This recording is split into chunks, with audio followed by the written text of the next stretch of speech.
Hello and welcome to this Rain Runners video where I'll be running along the Flitch Way.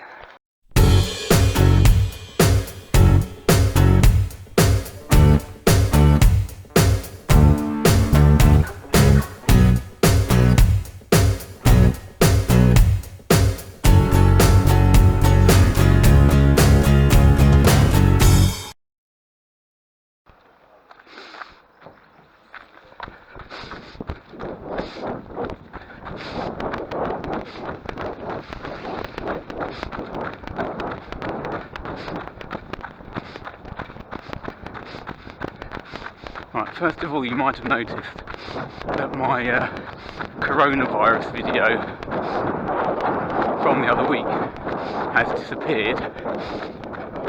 That's because I was wearing my Grange Farm and Dunmow Runners top for the video, and the club were unhappy with me wearing it while dishing out advice about the coronavirus. Well, I would say that basically in that video I told people to follow official advice, although this was before the lockdown, and some of the specific things I said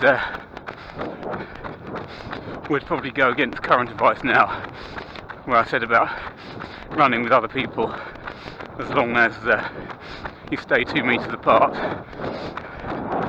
Obviously now the advice is to just run on your own, or you can go out with people from the same household. Anyway, here I am running along the Flitch Way. This is my usual running route, where I do 90% of my runs, approximately. Well, that's pretty much made up, but probably is about 90%. There was some doubt about whether the Flitch Way is open over the last couple of weeks. Essex County Council closed all their country parks because before the lockdown there was one weekend where too many people congregated at the parks, got very close to each other, and they decided it was dangerous, and they closed all their parks until further notice. Now the Flitch Way apparently comes under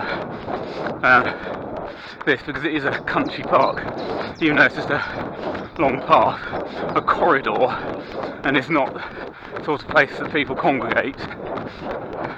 But because it's counted as a country park, it's kind of collateral damage. However,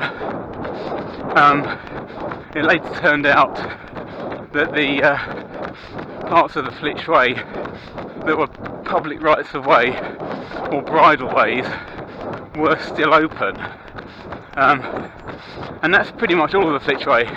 The only bit that would be closed would be between Braintree Station and Rain Station, and as you can see at the start of this video, I started this run at Rain Station, and I'm running away from Braintree towards Felsted. So this part of the Flitch Way is definitely open. So this is a legal run.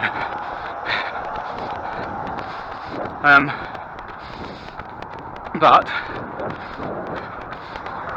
I would actually criticise the Essex County Council for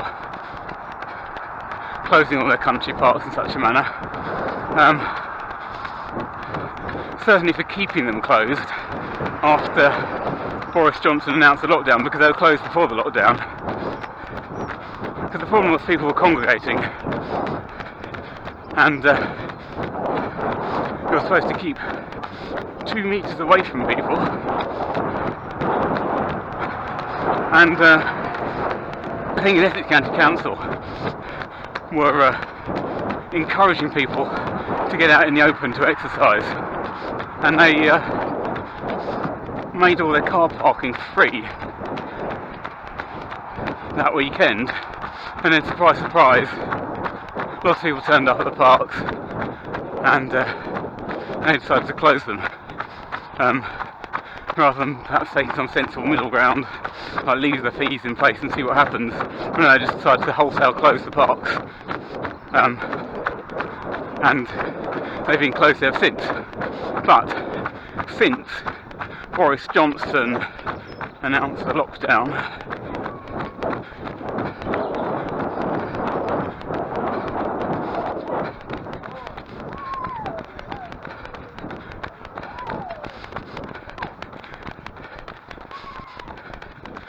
I prefer to shut up once when I'm going past people, or they'll think I'm crazy. They probably think I'm crazy anyway, with this camera on my head.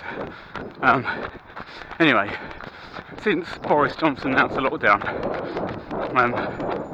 public gatherings of more than 2 people who aren't from the same household are explicitly banned anyway, and this is enforceable by the police. So actually I don't really see any need now to keep the parks closed. And when he announced the lockdown, he did say the parks are open for exercising in, which makes sense because people are supposed to be able to go out once a day to exercise anyway, and we need these public spaces to do our exercise in, which includes parks. But Essex County Council has stubbornly kept them closed. I suppose they can say that if there is any spread of coronavirus, it didn't happen on our land, but I think it's a bit short-sighted.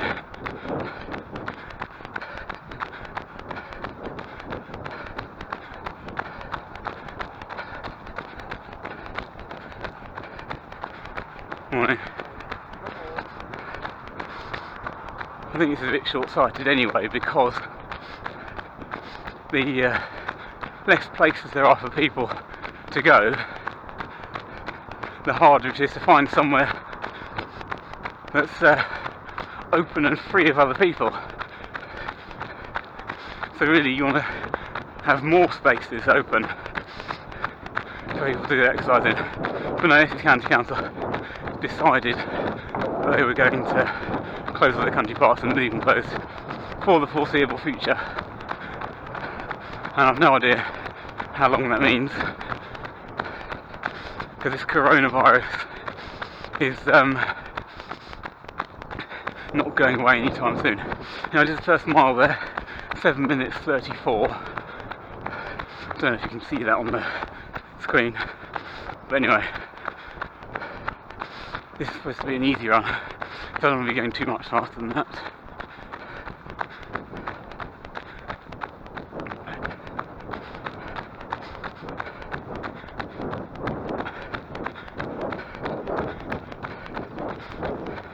Morning, thank you.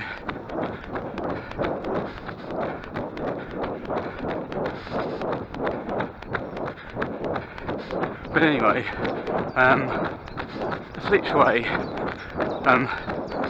a lot of people think it's a bad idea to run along the Flitch Way anyway, and I have come in for a little bit of criticism for carrying on running along here.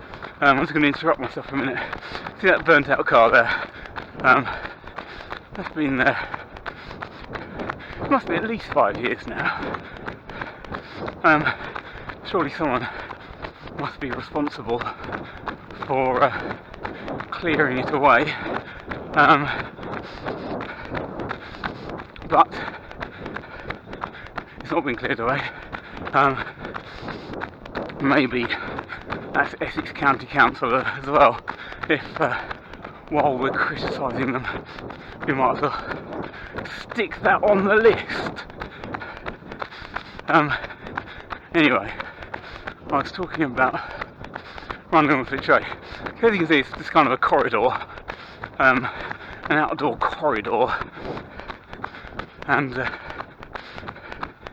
the advice is to stay 2 metres away, at least 2 metres away from other people. and obviously it's not exactly 2 metres wide everywhere, so unless you're going into the off into the side there, you might get within 2 metres of some other people. But on the other hand, where could I run, where you're guaranteed to stay 2 metres away from other people? If I wasn't running along the Flitch Way, I might go on the roads, I might actually go on the pavement, there are some other footpaths. But all these places, you're likely to encounter other people as well, and you might struggle to stay exactly 2 metres away from other people. So I don't think the Flitch Way is any worse than anywhere else. And also, that 2 metre thing, I mean, originally when the coronavirus first became a thing, they said you can catch it from close contact with other people, and initially they said that close contact was being within 2 metres of someone for 15 minutes or more. They don't really talk about 15 minutes so much anymore. I mean, partly because presumably they want to simplify the advice, and it's not as if 15 minutes is a magic number where the risk suddenly starts at 15 minutes. But on the other hand, if you just happen to pass someone within their range of 2 metres or less for a couple of seconds as you go past them, the risk is negligible. Unless they're like coughing at you or spitting at you, you're not going to catch coronavirus from them for just passing within 2 metres of someone. So we do have to be sensible about this and realistic. So I'm not saying we should go against government advice.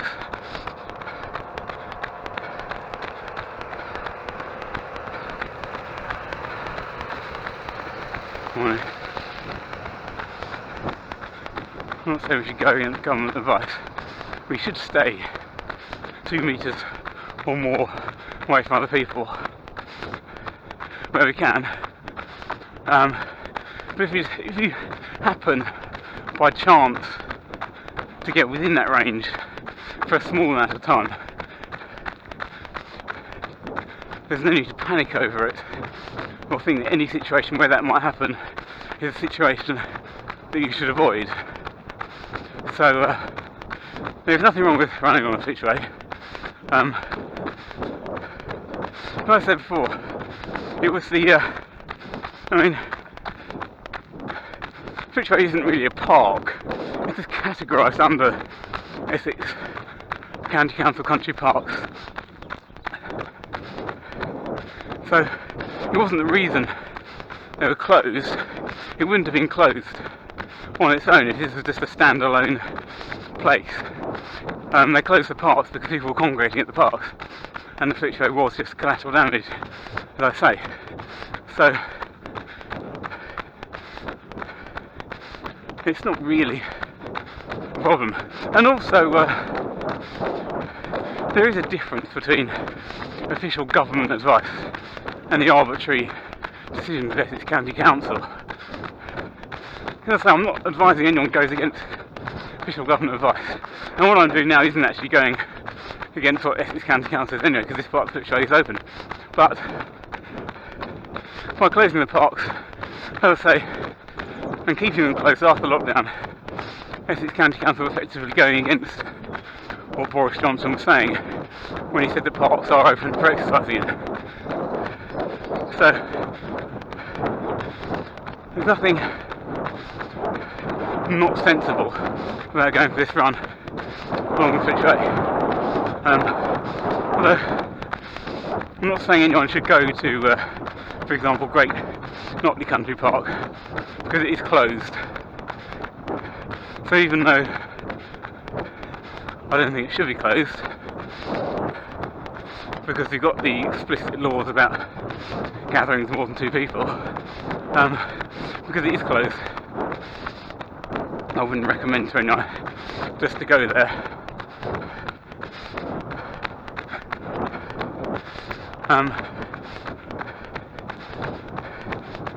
The other point,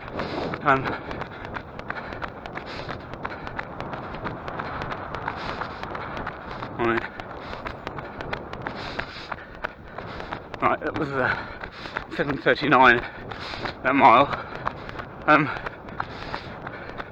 The thing I read yesterday on a BBC article is that the thing about only going out once to exercise in a day,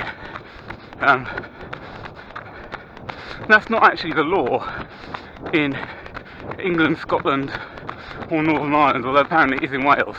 I'll put a link to that article in the video description. Although Boris Johnson and the government want us to only go out once to exercise, they didn't make it the law, apart from where it was done in Wales. So,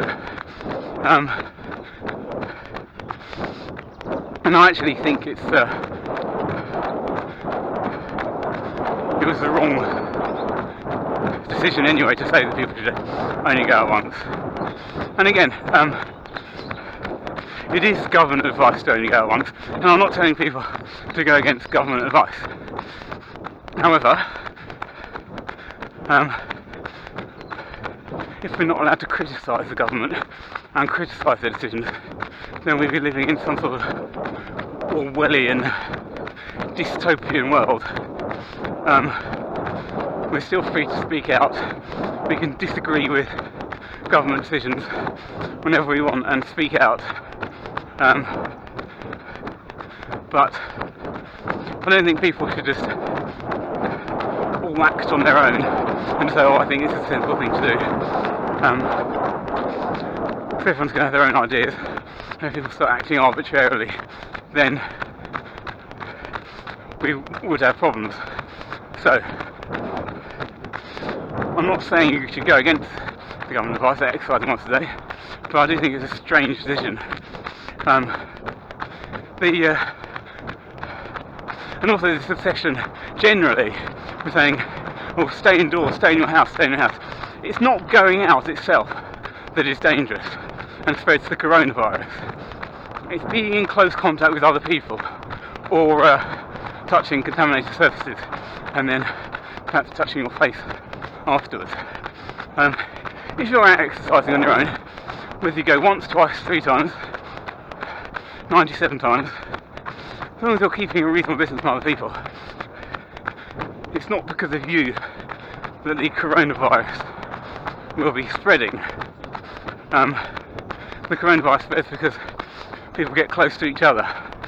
Partly that'll be because of people doing essential work where it's impossible to stay away from other people. Some people might just be being a bit more reckless, hanging around other people who aren't in their household, they just meet up with and get too close. That's reckless behaviour. Touching contaminated surfaces and then perhaps rubbing their eyes afterwards. We're going out like this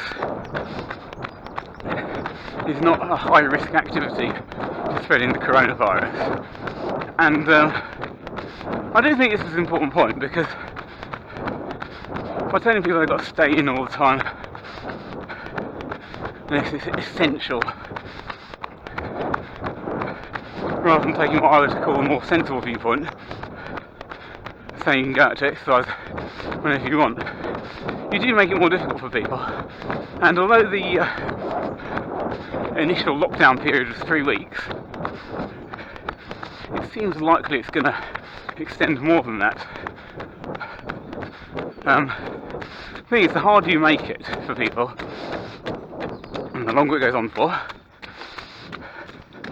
the more people will struggle.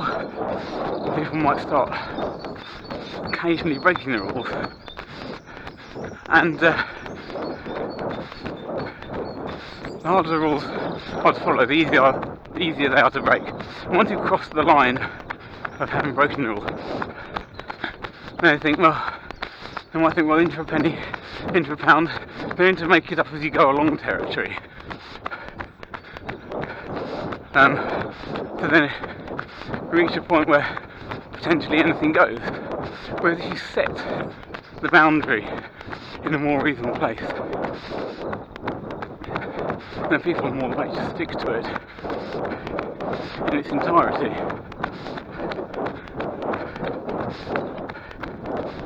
Morning.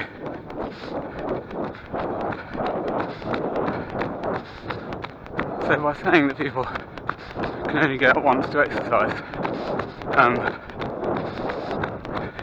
I think it's a bit heavy-handed and unnecessary.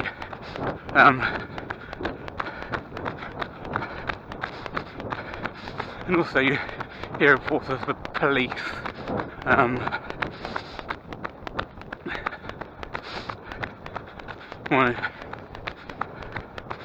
we've got a horse in front of us, so be careful here. But anyway, you hear reports of the police going a bit heavy-handed.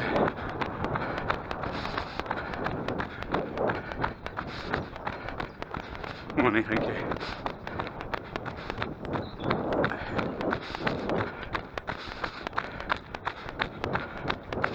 Yeah, the police have been a bit heavy-handed at times. I mean,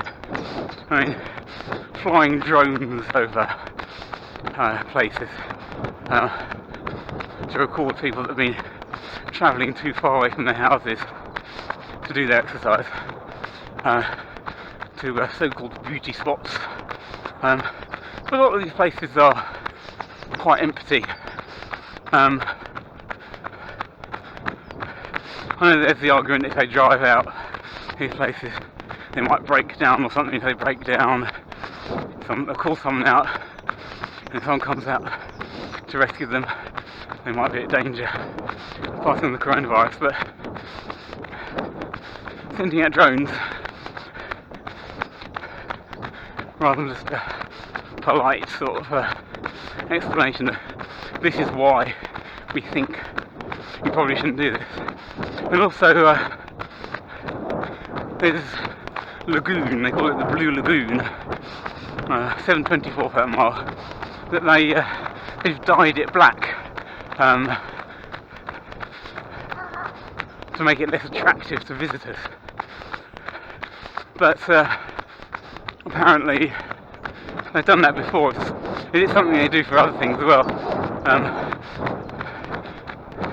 I read this article from about 2013 where people were swimming in this lagoon and it was unsafe for swimming, so they dyed it black then as well. So it might just be that that particular police force dyeing the lagoon black is just their catch-all solution for everything. People swimming in the lagoon dye the lagoon black, people visiting the lagoon dye the lagoon black. Someone reports a burglary. I'm not sure there's anything we can do to help you, because burglaries have very low rate of being solved. We can try dyeing the lagoon black to see if that turns up anything. Other than that, we'll let you know. But there was a report in the news saying that the police have been told to be more consistent with their behaviour across the country. So I think the sort of more heavy-handed behaviour might not be happening quite as much. They've probably all been briefed on specifically what to do. But obviously, congregations of people, they need to be broken up.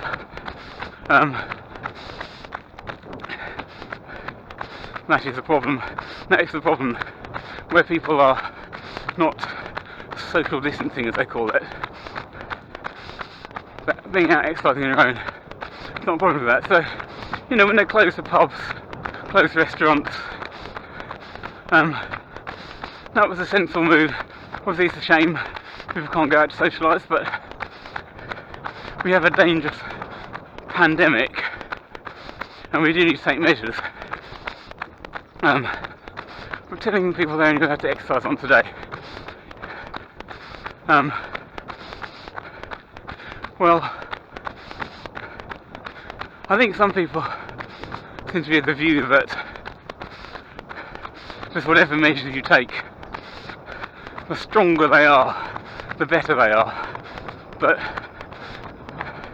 that's lunacy, really, because there was the government were saying that, you know, there is a risk that we might have to make the measures even harsher in the future, depending on how things pan out. So I'm not sure exactly what that would entail. Whether that means you're not even allowed to go out to exercise once a day, or perhaps they'll put a time limit on it, or have a specific distance you're allowed to go away from where you live. But, you know, these are the arbitrary measures. Just faffing around at the edges, because, as I say, people going out to exercise is not what is causing the spread of this virus. And I do think a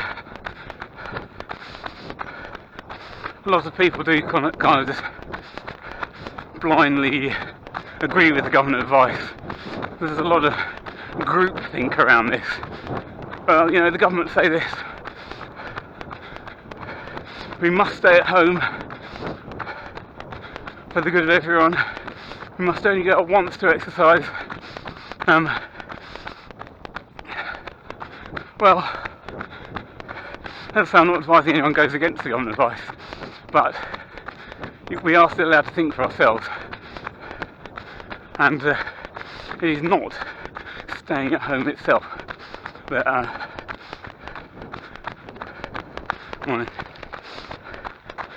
it's not just staying at home itself that keeps us safe.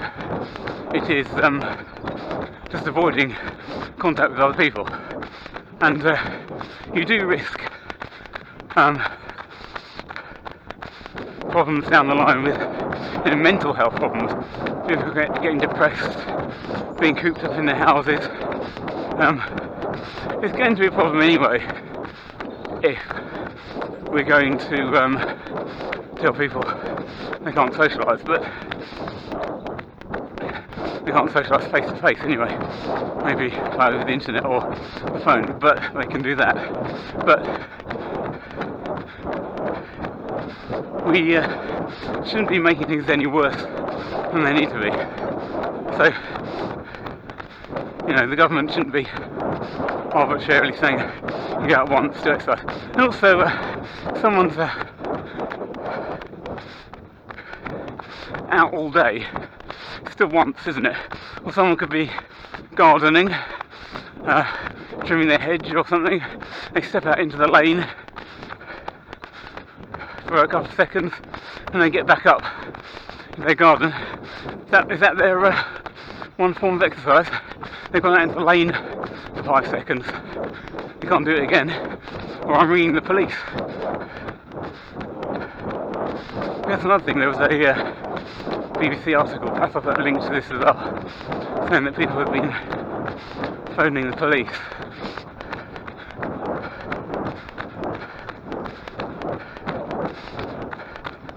Morning. Alright.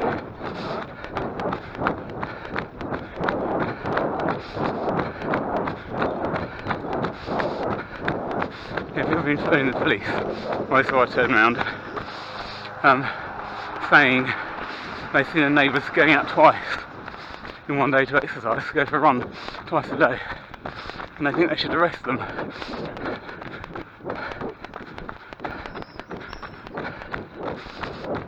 Which of course is crazy. Why would people feel the need to do that? There you go, that's what the coronavirus has done to our society. I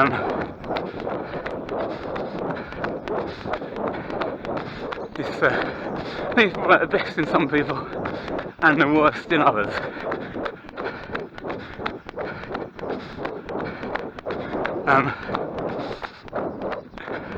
But anyway, I might think of more to talk about on that subject. Maybe I'll move on to something else. Nothing to do with the coronavirus. Like 7:44 per mile. There's some solid miling. On my easy runs I'm often outside 8 minutes per mile. I think perhaps when I'm out talking, I don't really notice the speed I'm running at. I don't notice any fatigue. I don't know. But anyway, the average at the moment, I don't know if you can read that off there. It's at 7:36 per mile. 7:37 it's just turned to. Anyway, I want to talk a bit about rain runners generally, and the YouTube channel. So, I've only done a few videos so far. The aim is to sort of build up, get a good few videos out there. Originally the plan was to have actual live sessions that I would be the coach. About a year ago I took the leadership in running fitness qualification. I had to go to Walthamstow for that. And they do some of their sessions nearer to Rain, in Chelmsford I think is the nearest place. But there weren't any, and I think I just missed one when I was looking for sessions to do, so I had to go to Walthamstow. It was a one-day course. It cost over £100 I think. There was no formal assessment, it was just a case of turning up. As long as they think you've participated properly, they'll give you the qualification. But then the next one after that is the coaching running fitness, which I think is the sort of more proper qualification. But that's more expensive as well. But it also takes place over a few days, so it's more of a commitment. So I don't have that one yet.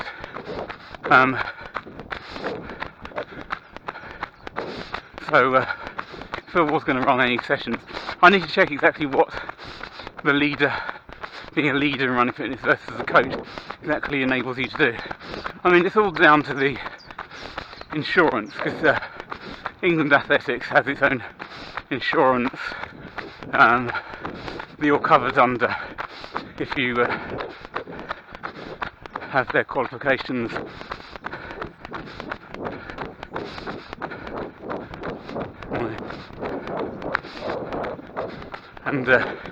And if you do stuff that's not covered under your sort of qualification, then you won't be insured if someone sues you for any injury they get. So obviously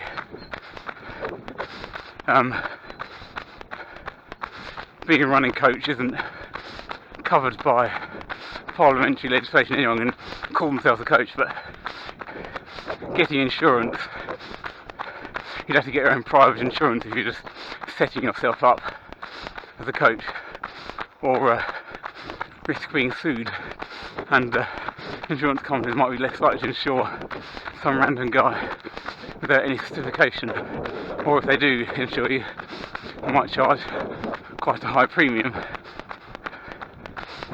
But obviously at the moment, with the coronavirus lockdown, there's no hurry to be getting any extra coaching qualifications.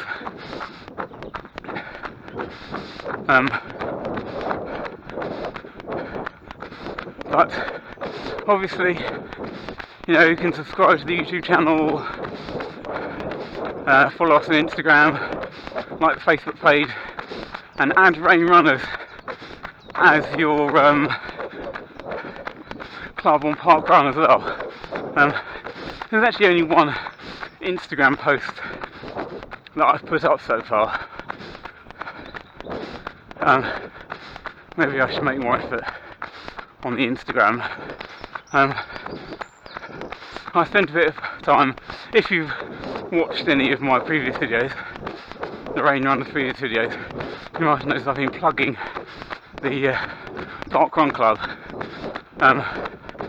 because Rain Runners is a club on Park Run, and you can add that to say it is your club. And I kept saying, oh, we want to be the top club in the UK. We had a Lonely Goat Running Club, which has got thousands of members. You might think, oh, that's really unrealistic, but I want to see how far we can get. Anyway,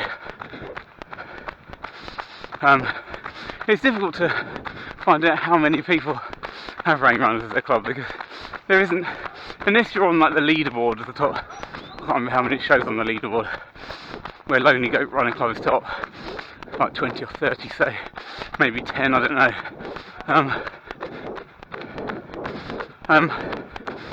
Yeah, if you're not on the leaderboard, there isn't a list of the number of members. You can have a look per park run, because in my local park run, it's Great Notley. I can see how many people who have Rain Runners registered their club on Park Run have done the Great Notley Park Run. I think it's about 8 at the moment. And I can check it for other park runs as well. If I happen to know someone that's done another park run has Rain Runners as their club, I can check that. But other than that, I just need to check every club individually, every park run individually, and that would take forever. So the only real way to find out is to get enough people to add Rain Runners to their club park run so that we make the leaderboard. So that is what I highly recommend you do. You have to go to the park run website and sign into your account, which is a bit fiddly to do, because if you just go to park run, there isn't a sign in link. I think you have to, I know the way I do it, I Google, you know, park run, sign in, and get the page that way. So it's probably not the, I don't know, the best laid out website. But you can sign in and you can change all your other details. Like when you set it up and you put your date of birth, etc, etc, and you can put your club, and like 7:48 per mile. And although when I explained this before in a previous video, although I'm a member of Grange Farm Dunmo Runners, well, actually I think that might have expired at the end of the last month. I have to renew that. But anyway,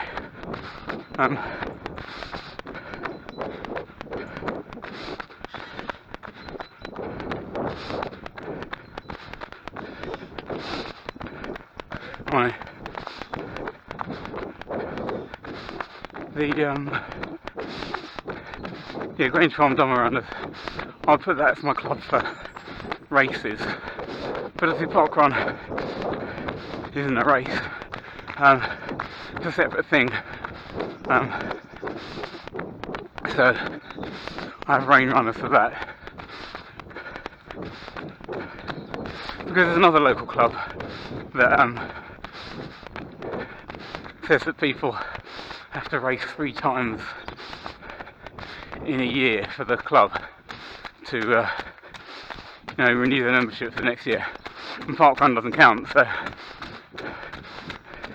parkrun is very different from races. So I do think it makes sense. It can make sense to have a separate club for parkrun as for races. Doesn't mean you're being disloyal to your club if you are a member of a club and you put rain runners as your club. Although, obviously it's up to you if you want. If you're a member of another club and you want it on your profile, it's up to you. But for everyone not in that position, I highly recommend having rain runners as your club on parkrun. And speaking of parkrun, as you're probably aware, parkrun is closed for the foreseeable future, which obviously is a shame, but is necessary because of congregations. But Great Notley Parkrun have got this thing going where each weekend you can post a 5k time that you've done that weekend. Right. If you do a 5k on the weekend, you post the time up, and they'll make a list of everyone's time they've done. So it's kind of like a virtual parkrun, which is quite nice. So, yeah, Great Notley Parkrun did that for the first time this Saturday just gone. So I think 28th of March, and I was actually top of the list, which I was very pleased with, just ahead of my nephew Oscar. I managed a time of 18:40 and he got 18:47, and my younger nephew George got 20:38, and that put him third on the list. Obviously you haven't got as many people as you would at a normal parkrun, so the overall level isn't quite as high. Yeah, speaking of my nephews, they featured in my other running video that I put up. I haven't done much running in my videos, mainly just me being in the lounge with a load of books behind me, talking to the camera with a load of jump cuts, because I keep forgetting what I'm supposed to say, I keep messing it up. But obviously this video which I'm doing on the run is continuous filming, so if I mess anything up then it goes in anyway. Well, maybe if I mess anything up too much I can still have a cut and just miss that section of the run. Anyway, as I was going to say, the previous running video I did was on my 250th park run, which would have been on, when was that? Beginning of February, I think.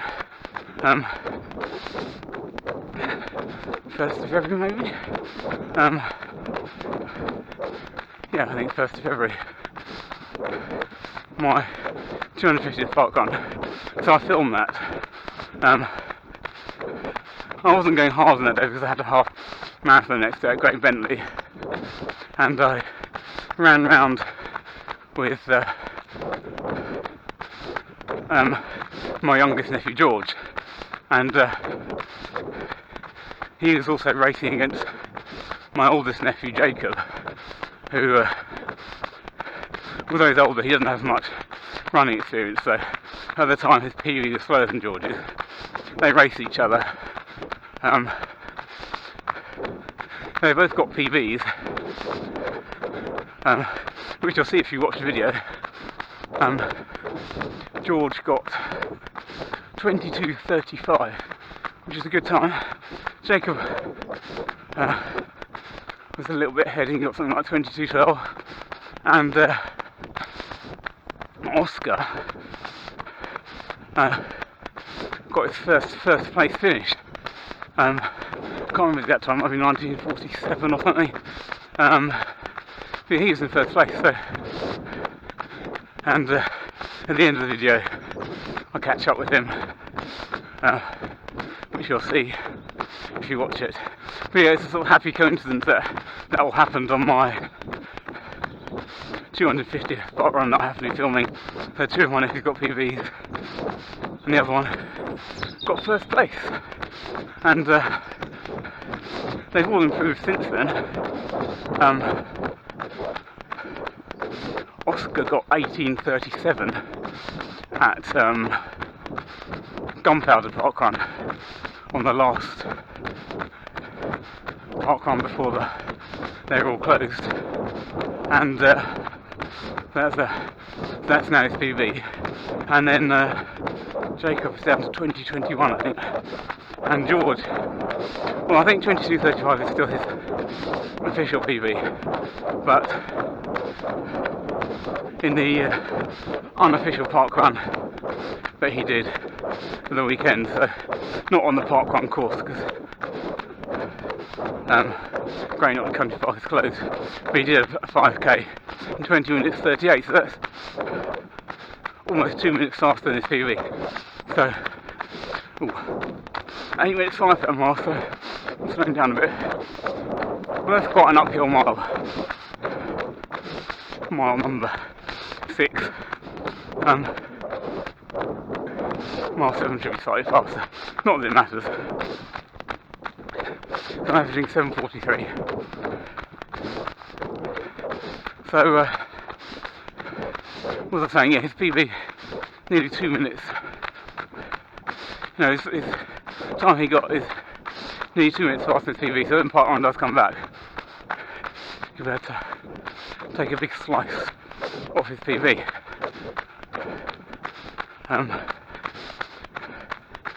So yeah, I'm really looking forward to park runs coming back, and this kind of projected percentage is getting higher and higher all the time as well. First time he got 20:38, I think it's like 76 point something, and Oscar's still slightly higher. He's got like 77, I think. My best ever percentage, when I got my PB last year at Burgess Park, I got a time of 18:09, and I got 75 point something or other. So I need to get back on terms. I mean, that was last May that I set a PB. I haven't been in such great form. Oscar beat me in the last 3 park runs. Well, I say beat, it's not a race, but you know, he finished ahead of me in the last 3 park runs before they were closed. But I did get a faster time than him in the virtual park run on Saturday by 7 seconds. So that time of 18:40, I'm slightly getting back into form. So hopefully, I normally do better when it's warmer. So hopefully that'll happen again. Yeah, speaking of the age grade percentages that I was just talking about, I highly recommend the Rain Runners video on parkrun age graded percentages, because you will have noticed if you do parkrun that you get a percentage as well as the time.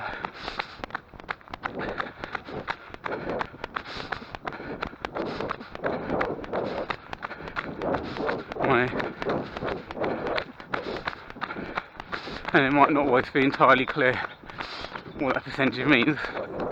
So that's all explained in that video. While I'm here, I could give you a quick rundown anyway. So for each age and sex, so you know, I'm a 42-year-old male, there's a 100% time. So it's a world-class time for your age and sex is not necessarily, well, it won't generally be the world record, because they want to smooth off the curve, so that the 100% time, you know, from the age of 4, when it starts to get faster and faster and faster into your 20s, and it plateaus, and then after that it gets slower and slower and slower every year. Whereas if you went by the exact world record time for each age, it would be more bumpy, because you might randomly get a 51-year-old record being faster than the record for 50-year-olds, or something like that. So it's 100% time, and your percentage is simply 100% time divided by the time that you got times 100. So if the 100% time for your age and sex is 13 minutes, say, and you get 26 minutes, 13 divided by 26 is 0.5 times 100 is 50, and you get 50%. That's basically just a percentage of the speed of the 100%, you know, the world-class time. What I didn't mention in the video is that it's nothing to do with percentiles. It's nothing to do with the percentage of people that are faster than you. It's not like, well, if you get 90%, then you're faster than 90% of other people of your age and sex. Or if you get 50%, you're exactly in the middle. Because, well, for a start, you know, what would you be comparing against? Like the entire population, or just runners, people who do park runs? And there'd be even more sort of bias at certain ages, because people at different ages, more people run at this age or at that age. So being the median 50% runner at one age might be more competitive than it is at a different age. I talk about biases in the system that exist anyway, with a system that exists, but doing a percentile system further being much more complicated, I think to have more bias in it. So that is that. Something I didn't mention on the way out here, I talked about the burnt out car, which we've just gone past on the way back. Ahead of us is a bridge, and this is another thing that I can probably blame Essex County Council for. I mean, it's probably, you know, budget restrictions, you know, it's difficult, but, you know, there's a bridge, you might have noticed on the way, instead of just running straight down the Flitch Way, we have to go up and over this bridge, because it's been deemed dangerous. I think there's bricks can fall down from it. I mean, you'll see, you probably can't see very well at the moment, but you will be able to see it clear in a minute. It's got a big green metal box inside it that was designed to make it safer.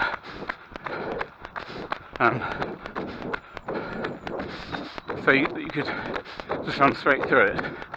So that's the fix they originally made to it. But then even then, I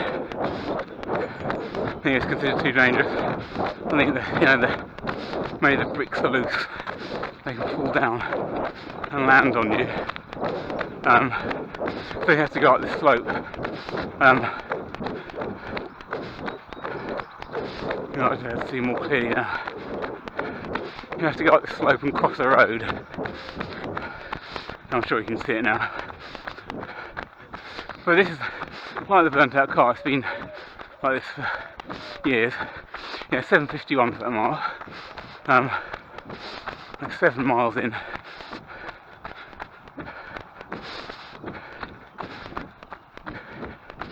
Yeah, there doesn't seem to be any chance of fixing it now. This sort of road crossing with these slopes seems to be a permanent fixture. I mean, it's not that much of an imposition. I'd rather run straight through, but it's not the end of the world. So we're nearing the end of the journey now. We're coming back towards rain. There's always a chance that the battery lasts about an hour on this camera. So if I start talking about anything too exciting now, it might cut off and it'll be wasted. So if you think, oh, the end of the video was really boring, then obviously it's deliberate, because I didn't want anything too exciting to get cut off.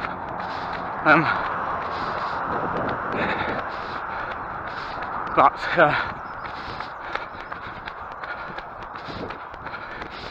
I do want to reiterate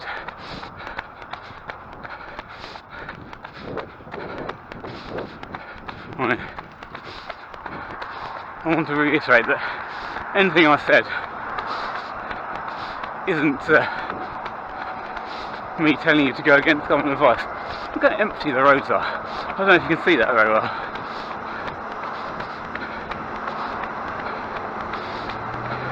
Roads are never normally that empty.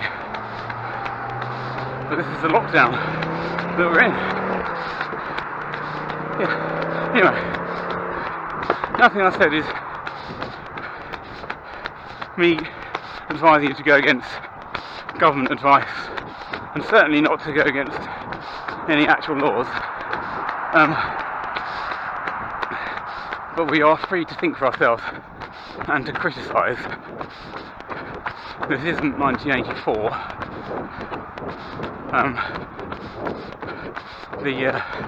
The novel, not the year itself.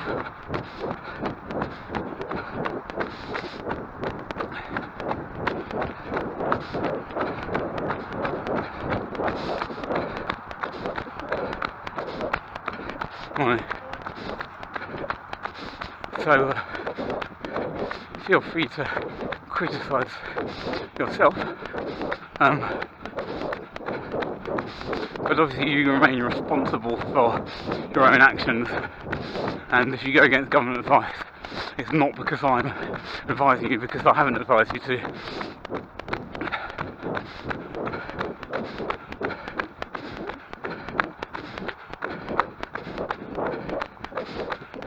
Because you do get people that they go out to exercise themselves, and they've got children as well, who can't realistically go on the adult's run with them. And the adult, you know, if they're a runner, they want to keep up their fitness, then and for their own mental health, they still need to go on their run each day. So I think it seems unfair on them to say they can only get it once.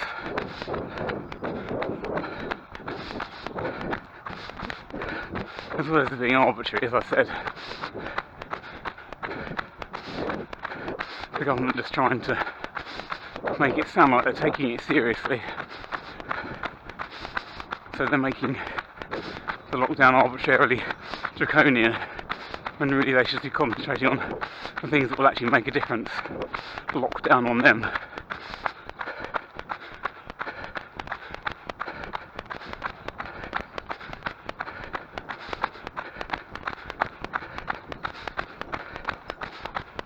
Right. Anyway, we're coming to the end of this run. I wonder if the battery is actually still going.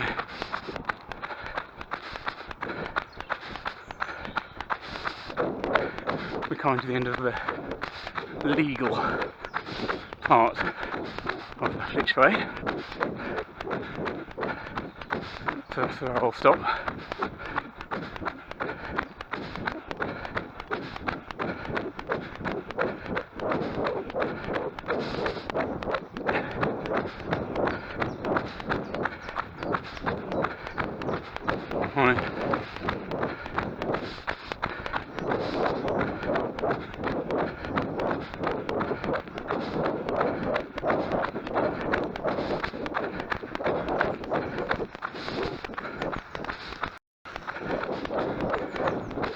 as you can see as you get back into rain. It's a lot busier. Okay, so this is it then. This is the rain station. That's the end of the part that is the bridle way. The end of this part of the run.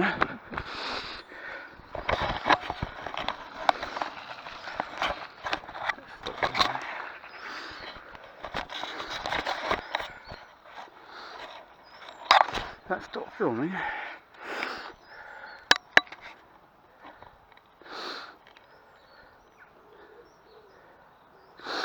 Well, I think it was still filming actually. But that brings us to the end of the Rain Runners video where I was running along the Flitch Way. I hope you enjoyed it. Thank you and goodbye.